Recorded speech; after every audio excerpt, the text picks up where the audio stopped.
Marc Villinger est membre du SEM et professeur d'économie à l'Université de Montpellier.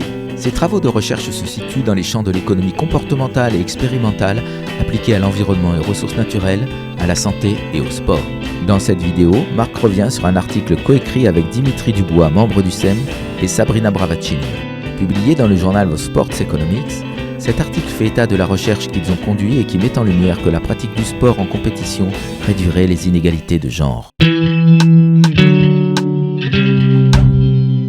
Donc la motivation au départ, c'est qu'il y a des différences de genre et qui sont des régularités empiriques bien documentées. Les hommes sont plus risque tolérants que les femmes, donc ils prennent plus de risques que les femmes, et ça se voit dans beaucoup de sociétés, dans beaucoup de communautés.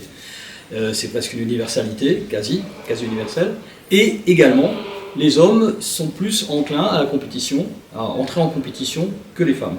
Donc c'est ça qui a motivé notre recherche, c'est d'étudier ces deux comportements, donc la tolérance au risque et l'entrée en compétition chez les sportifs. Alors pourquoi les sportifs ? Parce que les sportifs pratiquent la compétition. Et donc l'idée sous-jacente, c'était que dans les sportifs, chez les sportifs, on va trouver une différence moindre, parce que la pratique sportive, et surtout la pratique de la compétition à haut niveau, va réduire ce qu'on appelle les gaps de genre. Donc la tolérance au risque sera réduite, et la compétitivité également, puisque c'est la pratique de la compétition va entraîner la compétition, le goût pour la compétition. La méthode utilisée, c'est la méthode expérimentale. On donnait 3 balles en mousse à chacun des participants, et ils devaient essayer de jeter ces balles en mousse successivement dans un panier papier qui était distant de 3 mètres. Et donc chaque lancer réussi rapportait 1 euro aux participants.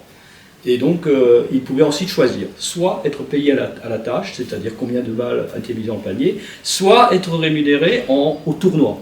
Le tournoi, ça veut dire quoi ? Ça veut dire qu'on va mesurer son score à d'autres personnes. S'il a le meilleur score, il est le gagnant. Les autres ne reçoivent rien.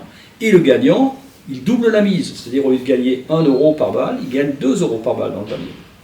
Et donc, cette tâche est une tâche dans laquelle, lorsqu'on prend une population générale, les femmes préfèrent être rémunérées à la tâche, à la pièce, plutôt que au tournoi, alors que la plupart des hommes choisissent de se mettre au tournoi.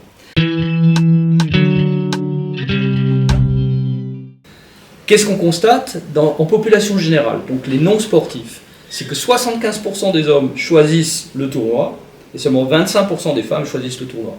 Chez les sportifs, cette différence se réduit fortement. On arrive à une différence qui est de l'ordre de 10 à 15%. Donc on a une réduction très forte. Et surtout, on constate une autre chose, c'est que les femmes qui pratiquent la compétition ont choisissent plus fréquemment le tournoi que les hommes qui ne pratiquent pas la compétition, donc les hommes non sportifs. Et la même chose s'observe en matière de tolérance au risque, donc ça c'est une autre tâche que je n'ai pas le temps de décrire. On observe exactement la même tendance, c'est-à-dire que le gap de genre sur la tolérance au risque se réduit dans la population des sportifs, donc les femmes sont plus proches des hommes sportifs, mais surtout la tolérance au risque des femmes sportives est supérieure à celle des hommes non sportifs.